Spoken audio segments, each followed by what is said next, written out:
SpringBlake College Football Show, Thursday, August 27th. How about it? 2 days away from the official start of this year's college football season, and boy, do we have a lot to discuss today. We have got record predictions in the SEC. We have a new quarterback in Lubbock, Texas, and we've got actual games to discuss.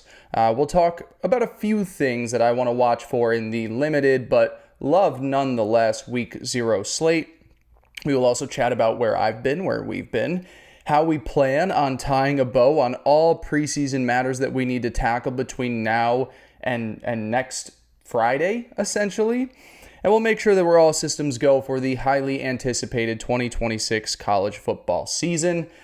Let's just get right into the news. We'll save all the chit-chat catch-up for just a moment. Let's get the most pressing news out of the way first, and that is that Thomas Castellanos, who seemingly finished his collegiate career with Florida State in 2025, is now joining Texas Tech is now joining the Texas Tech quarterback room after a temporary injunction granted him a 5th year of eligibility.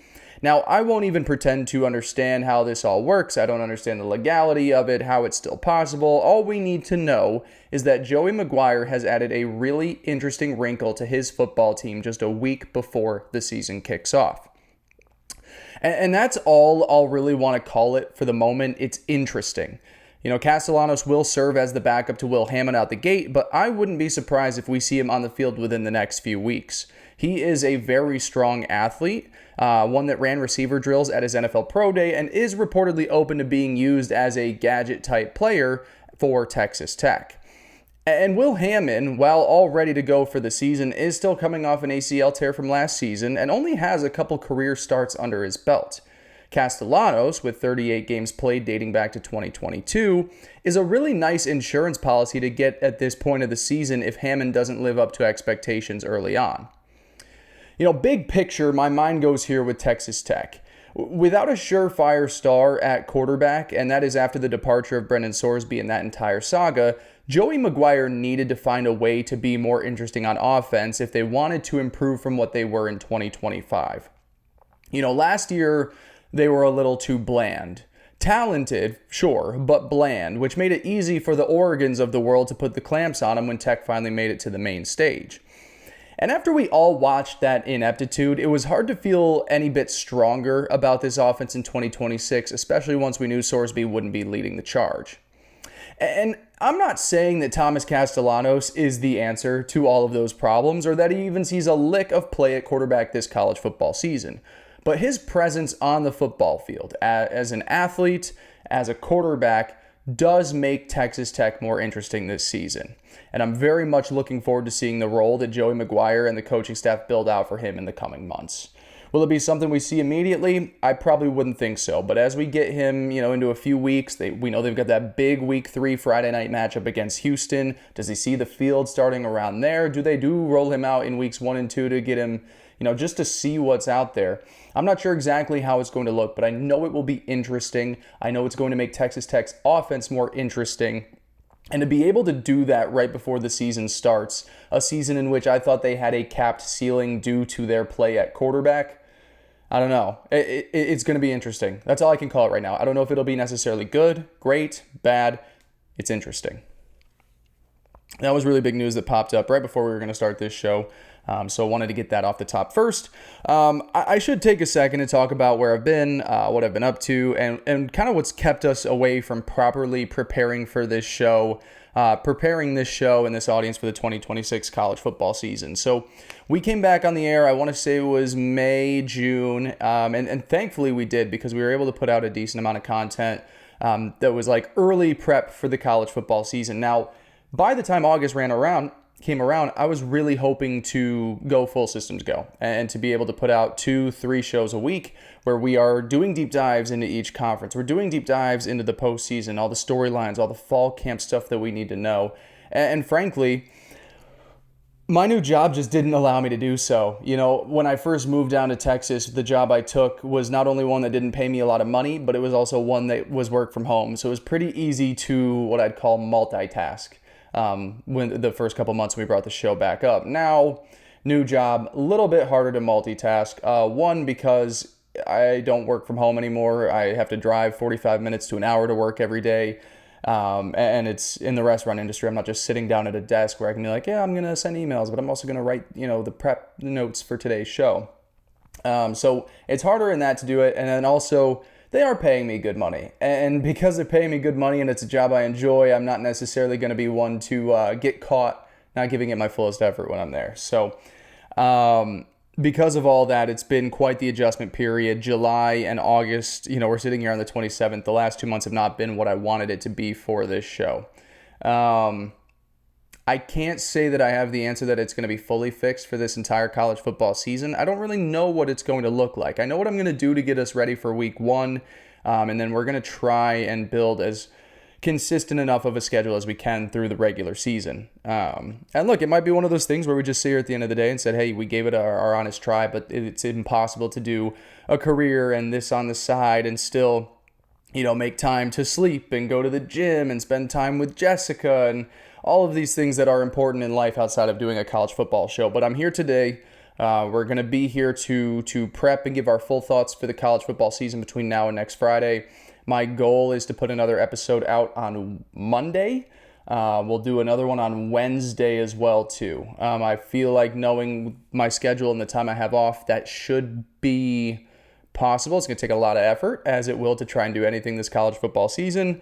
But that's just where I've been, what I've been up to, and why we haven't really been giving this show the full attention that it deserves. So if you're here still listening, shout out you.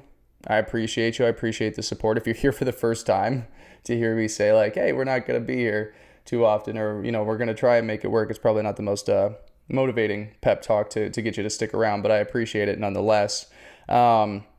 I guess going off of that too, while we're here, might as well take a time to thank you all for supporting the show for what's been a full year now since last year. Obviously we take our breaks in the off season and whatnot, but we started this last August. We're back here a year later. YouTube has grown, TikTok has grown, Instagram is doing well. The feedback and support that we get and the interaction is what makes me want to keep doing this, and why I am putting myself through a crazy work schedule and still trying to find time to spend hours into prep and research and recording and editing and all that stuff. So if you are here since last August, that means a lot. If you're here for the first time, I really appreciate it. Continue supporting the show by interacting, liking the YouTube video, leaving a comment, subscribing to the channel, heading over to the socials at SpringBlake CFB on TikTok, Instagram, Twitter, wherever you can find me. Hit a follow, interact with the posts. All that is super important. And now we can move back into college football talk, now that we got that out of the way. And we're going to be doing predictions. We're going to start with the SEC today, record predictions, season predictions for the 2026 college football season. Now, I have gone and filled out each and every schedule on here to make sure that we have the utmost accuracy in what I'm going to predict. I feel like I see a lot of people put out their season-long predictions where it's like, hey, how does half the SEC have a 9-3 record or better? Did you actually go through, or are you just trying to make stuff that's a little clickbaity and popular for the fan bases? So I'm going to try and make these as accurate as possible. And I also want to say that in the interest of time and efficiency, we are not going to be discussing every team and every conference equally. My goal here is to get out what matters most for the show, what the audience of a national college football show requires. So any team that I feel fits outside of those parameters is going to get a quick blurb. We'll move along our way and we'll spend our time doing deeper dives onto the teams that I think are most important for what this show and where we get the most traction. Now, today specifically for the SEC, we're talking a decent amount. I think 11 out of the 16 teams in here. Are there 16 or 18? There's 16. 11 of the teams that we're going to discuss, I have full breakdowns for. I don't think we're going to be able to do that for the Big Ten. We certainly will not be doing that for the ACC and the Big 12. Because it's going to take a long time. And if I want to realistically do all of those predictions, if I want to do a playoff bracket, if I want to do week one previews next week, there's just going to be, there's not going to be enough time for us to do that. But anyways, I'm killing time now. We're going to just popcorn around the conference again, 2026 regular season predictions. Let's start with Texas A&M, a record prediction for Mike Elko's Aggies. I think that this is a damn good roster. One where most of the unknowns are just future knowns that aren't knowns now because they've all been waiting behind the previous regime of knowns. It's a lot of knowns in one sentence. But I do look at a couple of things in particular for this year's team. The biggest is obviously Marcel Reed and what steps he's taken in the offseason to be a more reliable leader in this offense. You know, the highs and lows didn't hurt them last year, but last year's schedule also helped them out a bit with that. A hot and cold quarterback will really hold this group back in 2026. Very interested to see what tweaks Marcel Reed and new offensive coordinator Holloman and Wiggins have made in the offseason, and if there really is a next step for this Aggie quarterback. You know, sometimes we just always assume, oh, he's going to level up, he'll level up. How many times is a guy really just what we've seen in years prior? You know, for Texas A&M, I also think their perimeter play is fantastic. Wideouts and DBs should be the strength of this group. I believe it's the best secondary since Mike Elko has shown up.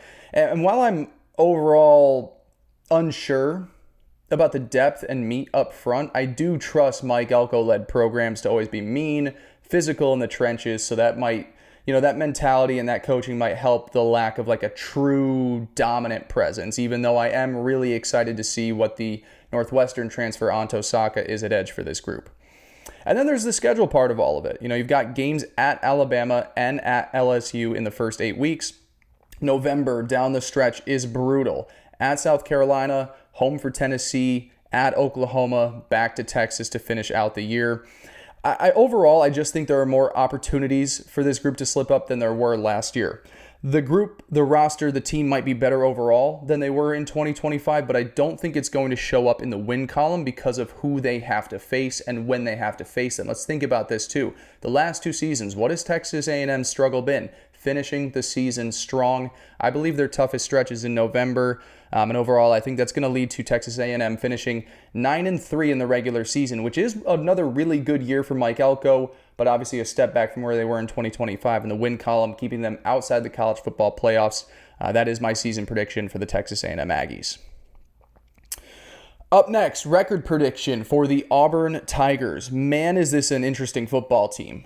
You know, I really like the coaching staff. Alex Golesh is going to bring a really high-powered offense no matter where he resides, now heading to the Plains after a few good years at USF. And I do think DJ Durkin is a really good defensive coordinator that did as much as he possibly could to keep that Auburn team afloat last season.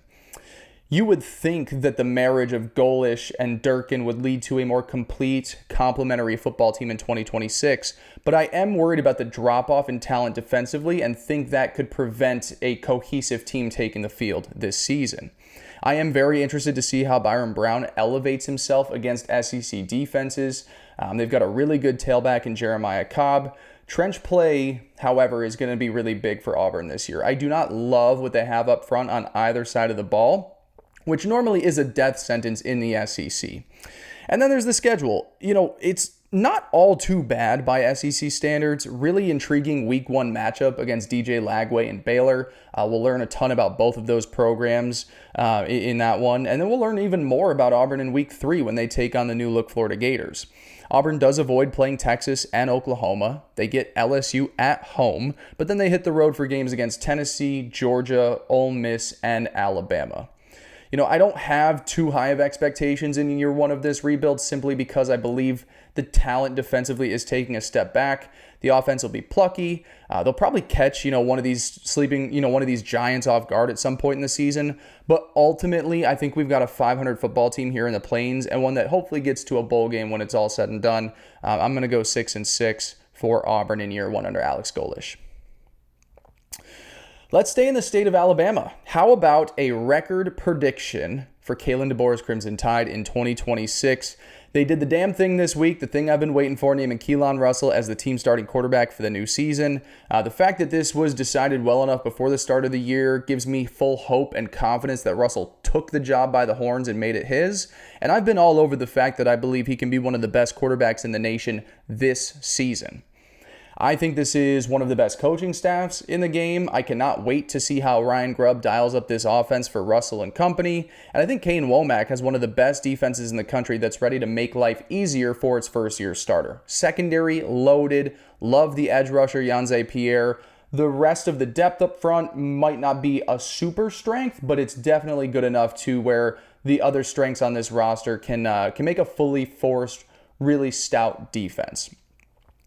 The ceiling for Alabama to me comes down to its skill positions. Like, is Ryan Coleman-Williams ready to bounce back to what he was in his first season with the Tide? Is Latsier Brooks going to jump out as a reliable number 2?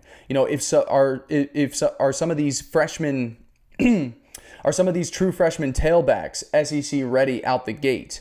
We could have something really special here in Tuscaloosa if 2 or all 3 of those pieces start to fall into place.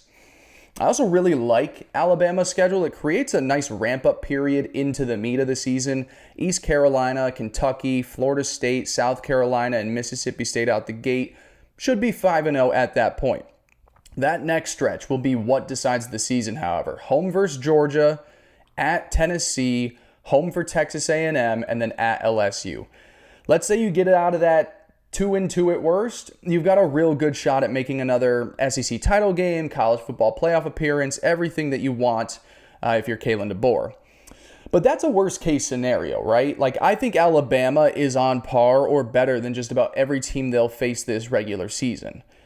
Which leads me to say that I've got the Tide finishing 10-2 in 2026, comfortably placing themselves in the college football playoffs, and just narrowly missing out on another SEC title appearance. We'll mention our SEC title teams when we get to them.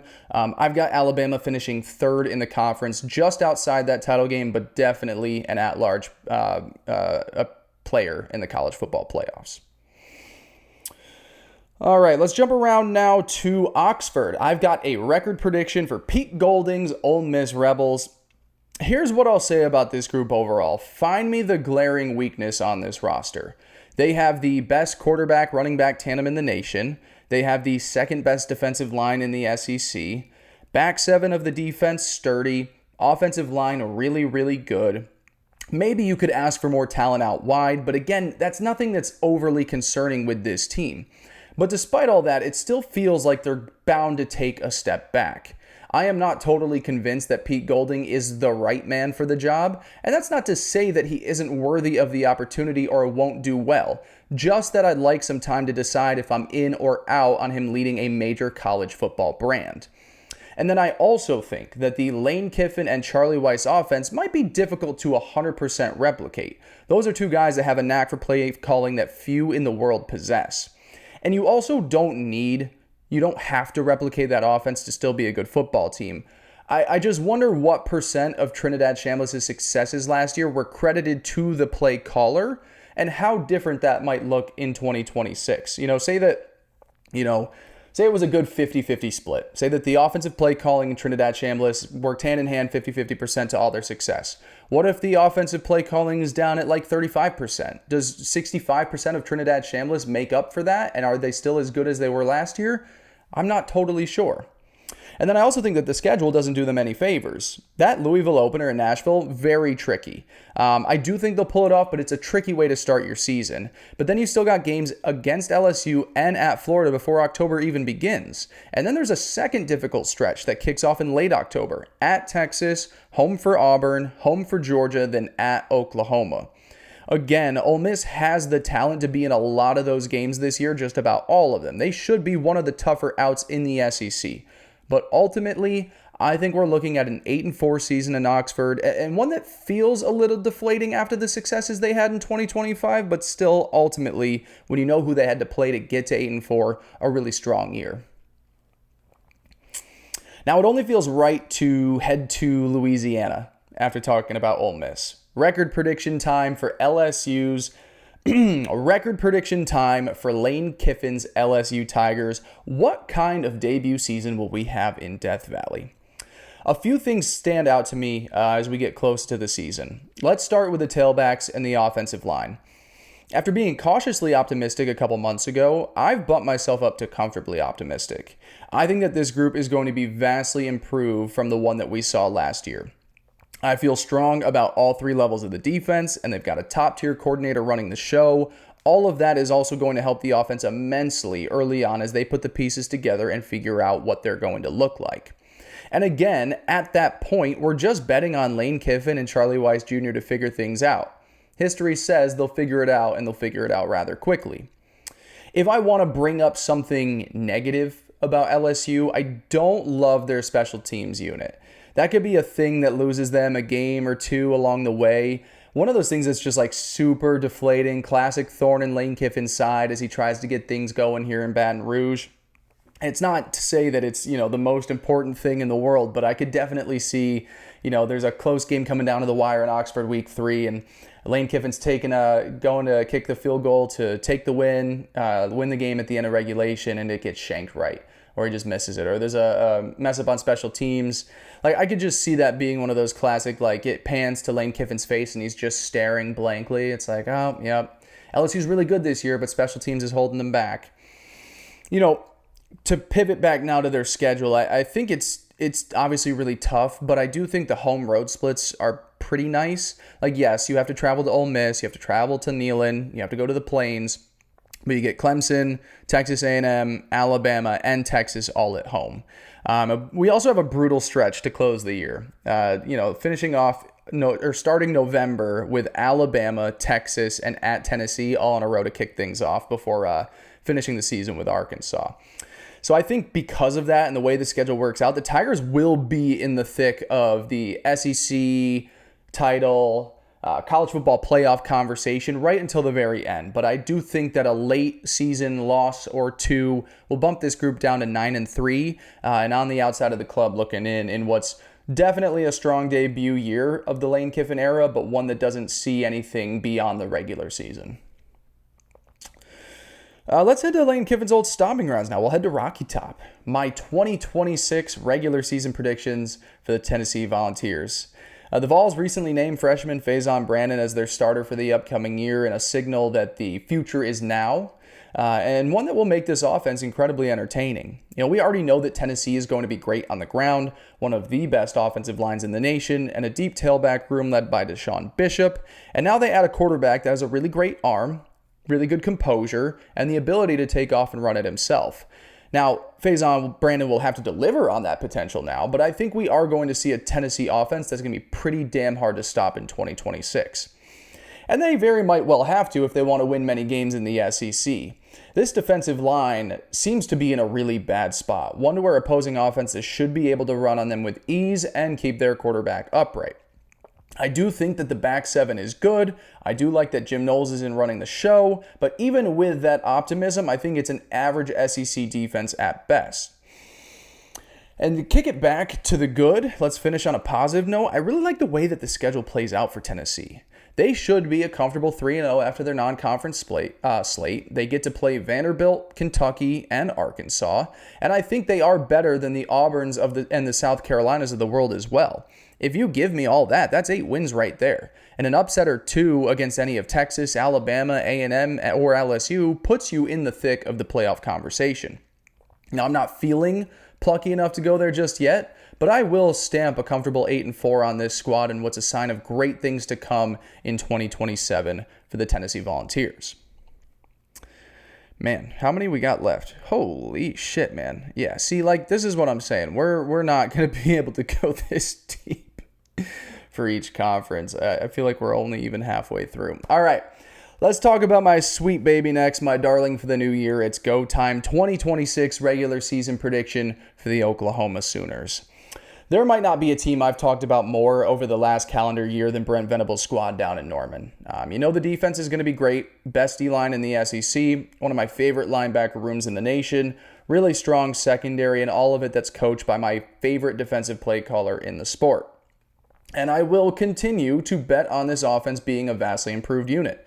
I am all aboard a Heisman finalist type season for John Mateer. I cannot wait to see how he's upped his game in the offseason.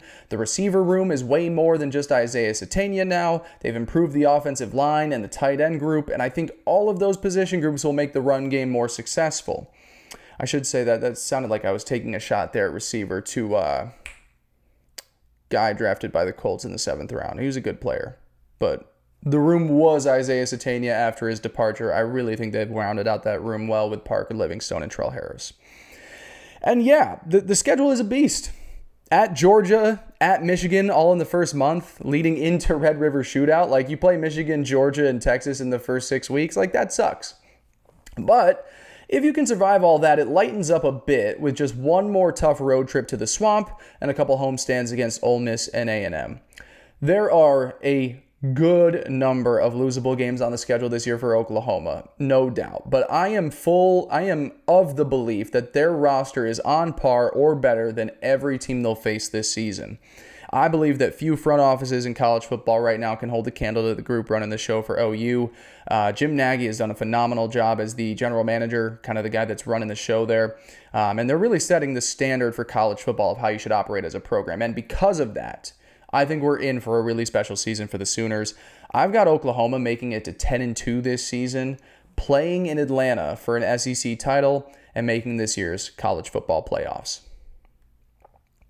Can't be surprised about that one. I've been on this group for a while now. Who will they play?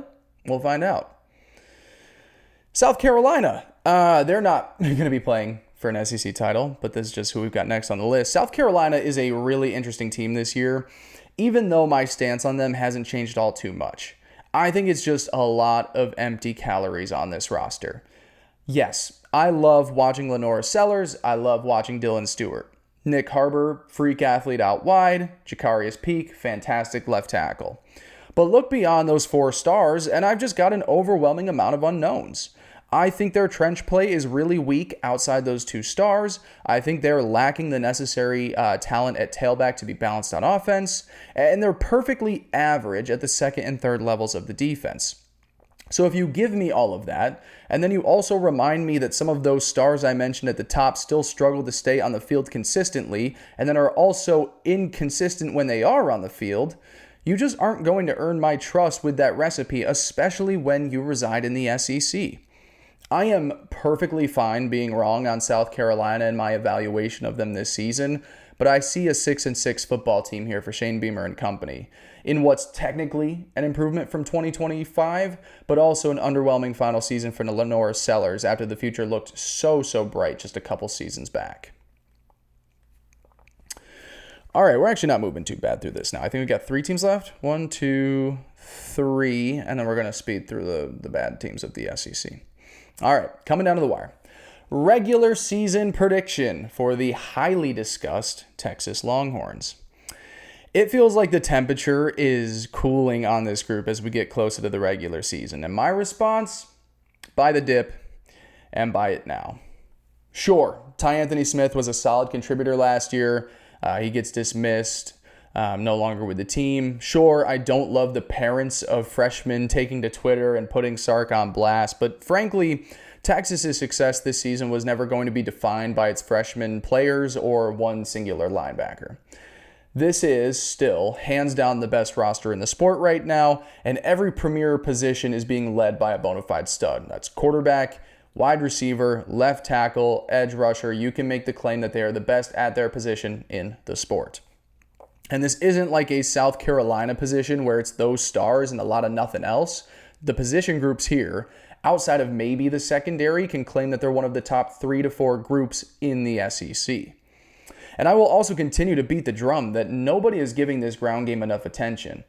Texas will have one of the best run games in the country behind the play of Hollywood Smothers, Raleek Brown, the rest of the crew there. I am fully confident in that. And so because of all that, I'm not worried about this team having to play the most difficult schedule in the country. Like, yes, you have to play Ohio State. You got to go to Tennessee. You play Oklahoma, Ole Miss, travel to LSU, get A&M at the end of the year. But you know what? They all have to play you. And on paper, you are the team that this college football season should be running through. I think that the Longhorns are in for a special regular season, one that nets them an 11-1 record and lands them in Atlanta, playing for a conference title against the Oklahoma Sooners and landing one of the top seeds in the college football playoffs. Yeah, how about that? SEC title prediction. Texas, Oklahoma, Red River Shootout rematch in Atlanta. All right, let's go down to the swamp. Record prediction time for John Summerall's Florida Gators. I feel like this is a group I've cooled on just a little bit as we get closer to the start of the year. I was of the mindset that this group could be on the fringes of college football playoff contention, and I do think it's not a foregone conclusion that they are pushing for that at different points of the year. But here's what I'll say about this group. as we take a step back and look at the roster. I like their decision to go with Aaron Philo for the starting quarterback job. If he can just simply work as a point guard for the offense, get the ball into the hands of the unbelievably talented receivers, hand the ball off to Jaden Baugh, then this group is going to do just fine on this side of the ball. Defensively, I really love the coaching staff, but the personnel is what I've got concerns about. I think it's good, not great by SEC standards, and I just don't see a list of names that jump off the page to where I think they're going to overwhelm opposing offenses on a weekly basis. And that's a fine place to be when you have an offense that I have a lot of belief in, but it's also something that holds you back from being this full-fledged force of nature. But ultimately, when you're a first-year head coach taking over a program that needs some massaging, and you've also got the likes of Ole Miss, Texas, Georgia, and Oklahoma on the schedule, you're not going to have that much room for error outside of those games if you want to keep yourself in playoff conversation, all of the important stuff at the end of the year. I landed on 8-4 for this group. I really only bumped them down, a one win from where I was a few months ago. So not this huge cooling, but, I landed on 8-4. Maybe there's a big upset that they pull off this season. Maybe they lose a game that they should have won. But regardless, 8-4, still a really good debut season for John Summerall as he tries to get things right down here in Gainesville. And we will wrap up our full breakdowns in Athens. My 2026 regular season prediction for Kirby Smart's Georgia Bulldogs. We all know what to expect out of Georgia at this point. Elite defense, great run game, really well coached. And all that will be the same in 2026. But we also know what to not expect out of them at this point as well. Subpar at receiver, not super explosive offensively, and a quarterback that doesn't typically go beyond the means of game manager. And that combination typically brings the same results to the field. 10-plus regular season wins, a conference title appearance, but ultimately a capped playoff ceiling. This is what I'll say about Georgia and its current place in college football. Their way of doing things work. Their way of doing things, being elite on one side of the ball and overwhelming opponents with that side, has started to mean less and less in the sport. Other rosters have caught up to the likes of Georgia, to where you don't look that much different when you look across onto the opposing sideline. And because of that, I do think you need to start having a little bit of everything if you want to win it all, make deep postseason runs in this playoff expansion era of college football. You need that game-changing wideout or that stud quarterback that can flip a game on a dime, just like we saw Trinidad Chambliss do to them last season in the playoffs, or like we saw Ryan Williams do 2 years ago when they played at Alabama. You need to have that plan B or that plan C or that safety valve when your plan A isn't enough. But I don't want to get too far away on that tangent here. We can save that for another day. We're just predicting the regular season, not where this group will go beyond that. And because of us predicting the regular season, I got the Bulldogs going 10-2 again this year. What they do is great enough to get to 10 wins each regular season. It's another great year for Kirby Smart. It is one that places them just outside the conference title game. I believe there was a tiebreaker with Oklahoma, and I'm trying to think. When I built it out, it said that the tiebreaker was based off of... Oh, no, actually, it was because Georgia went 7-2 in the conference. Oklahoma went 8-1 in the conference. Either way, 10-2 season for the Georgia Bulldogs, just outside the conference title game, but comfortably in the college football playoffs as an at-large team for what would be the third playoff appearance in the row. All right, those are all of our big breakdowns. How are we doing on time? God, yeah, see, exactly. Could you imagine if we tried to fit all of the ACC, the rest of these SEC teams, the Big 10, the Big 12, all between now and the end of next week? I just wouldn't be able to do it. So let's just rattle off the rest where I've got them finishing, just some quick blurbs. Vanderbilt. Really excited to see Jared Curtis at some point. I think they've got a couple of fun skill players, talented running back. But ultimately, I got them taking a decent-sized step back in 2026, finishing 5-7 on the year. Missouri. I feel the same way about Missouri every year. They'll win the games they're supposed to win. They'll lose the ones they're supposed to lose. Perfectly average football team. Really great run game, but everything on defense is concerning. I don't have too much faith in the passing game. 6-6 football team. I am really intrigued by the Will Stein era at Kentucky. I do think there are brighter days ahead, and this could be kind of like a sleeping giant of a program if they start to win some football games. I think this is a really passionate fan base that just needs a reason to be passionate. But all that said, it's still in the distant future to when that stuff starts to take off. I like their quarterback, but everything else on the roster is pretty underwhelming right now. I got the Wildcats as a 4-8 ball club in 2026. Mississippi State, incredibly exciting quarterback, and then a whole lot of nothing outside of him, which is unfortunate to say because it's also probably Jeff Levy's best team since he showed up. And the schedule is just ridiculous. Texas, Oklahoma, Alabama, LSU, Ole Miss. They don't get to play Arkansas and Kentucky. Maybe Kamario Taylor goes nuts and we just get an upset or two along the way. But I think we're looking at a talented 3-9 football team, one that ultimately takes a step back in the win-loss column just because of the schedule. And again, I don't see them plucking off what I believe are 5 of the 6 best teams in the conference. And we'll finish with Arkansas, who has the toughest schedule in college football. Georgia, Texas A&M, Tennessee, Auburn, Texas, LSU. And don't forget, they have to travel to Utah in their non-conference slate. That's tough, man. Better days are hopefully ahead, but I've got a 3-9 team in Ryan Silverfield's first season at the helm. And just like that, we've predicted the SEC. Again, conference title is going to be Texas, Oklahoma, rematch of the Red River. We were also going to get Alabama and Georgia into the college football playoffs as at-large teams that finished the regular season at 10-2. And just outside, the club looking in, LSU finishing 9-3, Ole Miss at 8-4, Tennessee at 8-4, and Florida at 8-4. And Texas A&M.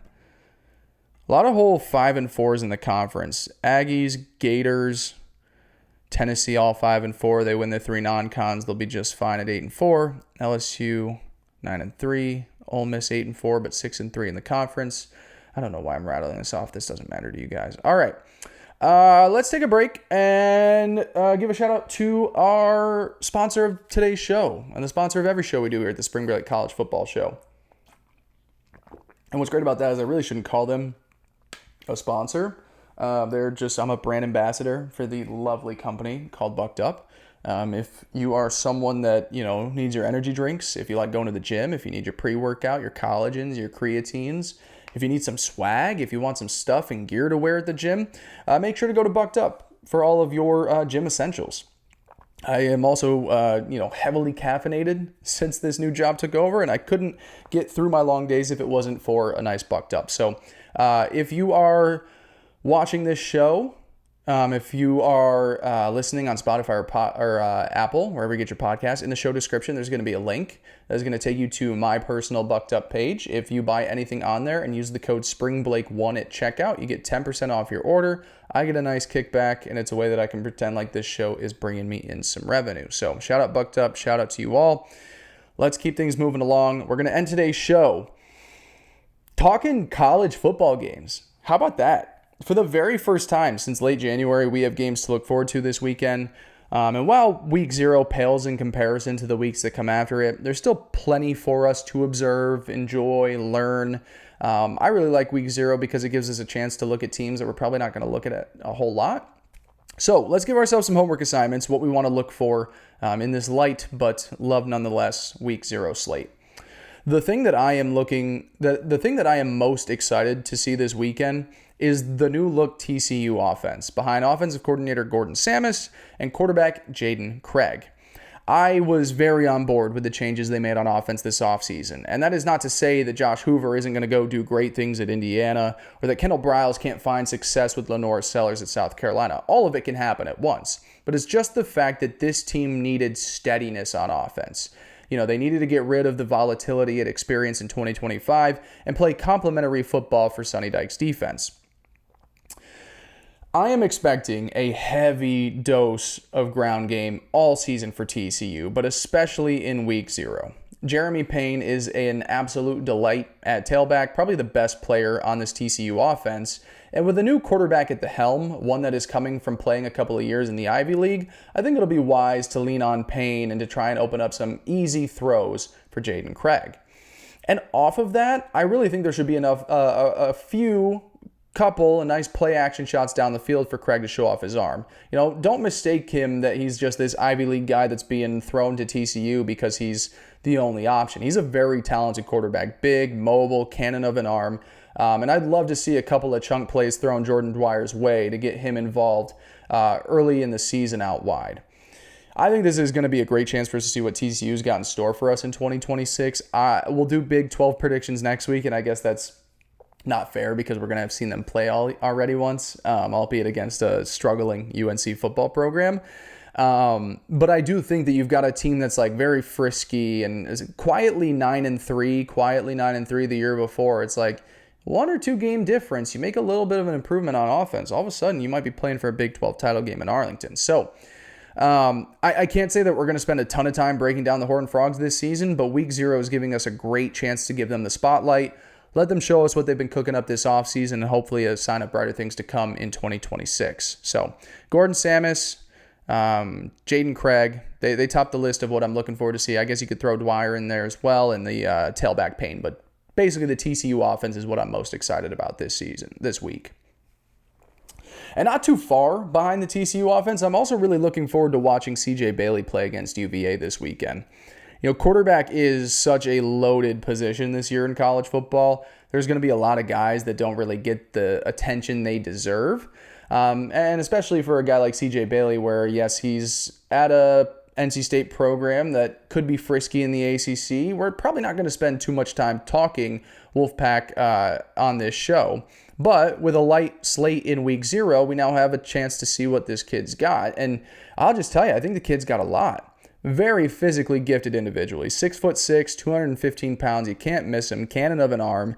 He can be precise and decisive in structure. Can also create and make plays for himself outside of structure. He's now back for his second full season as a starter for the Wolfpack. Completed 68% of his passes last year for 3,100 yards. And while he's back there, there's not a whole lot returning around him.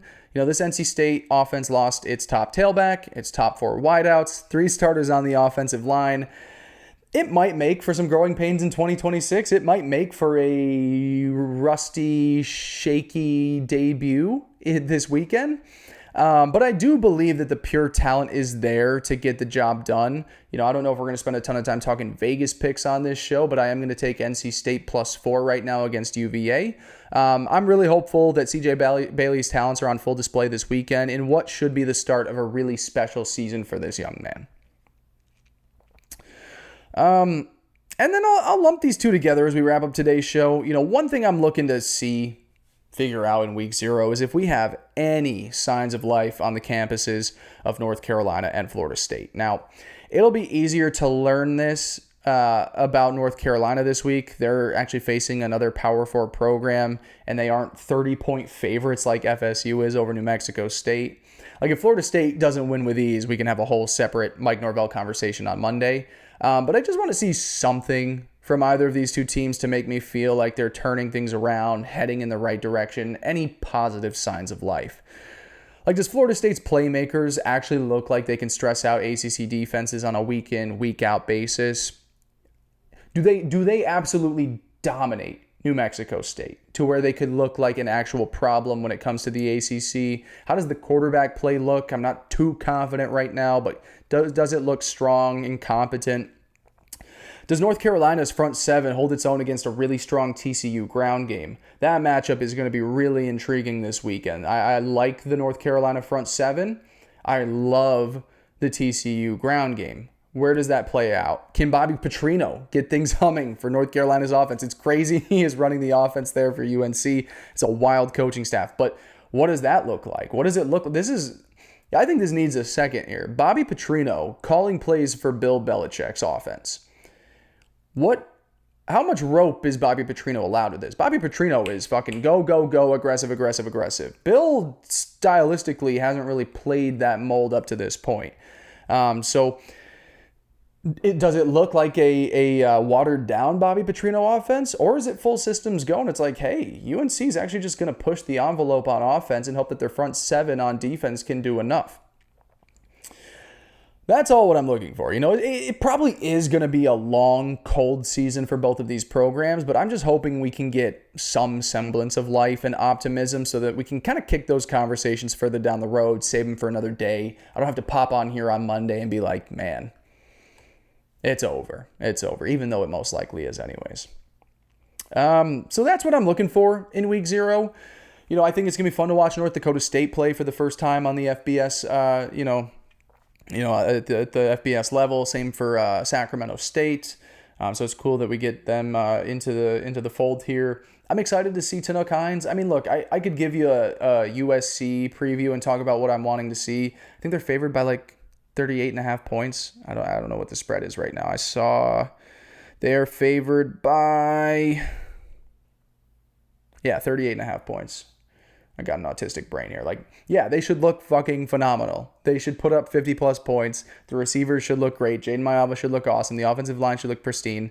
So there's not anything that I'm looking to learn. But Tanook Hines, he would be the guy that I'm circling as does he just make a handful of holy shit plays that make you realize that USC was always going to have another wide receiver ready to take over, but they do after the departures of Mekhi Lemon and Jacoby Lane. So that's what I'm looking for in that game. And that's going to wrap up today's show. How did we do on time? 46 minutes. That's honestly not that bad. Thank you all for watching, for listening. We are going to be back next week. We're going to do a speed round of predictions for the other 4 power conferences. We might talk about anything we saw in week 0. We're going to put out the week 1 SB16, my top 16 teams in the country, a power rating system. We also have to do playoffs, champion, Heisman, futures. We're going to find time for all of it because we're running out of time to do it, so we have to. Thank you guys. I appreciate you. I love you. I appreciate you, and I'll talk to you in a few days. Peace.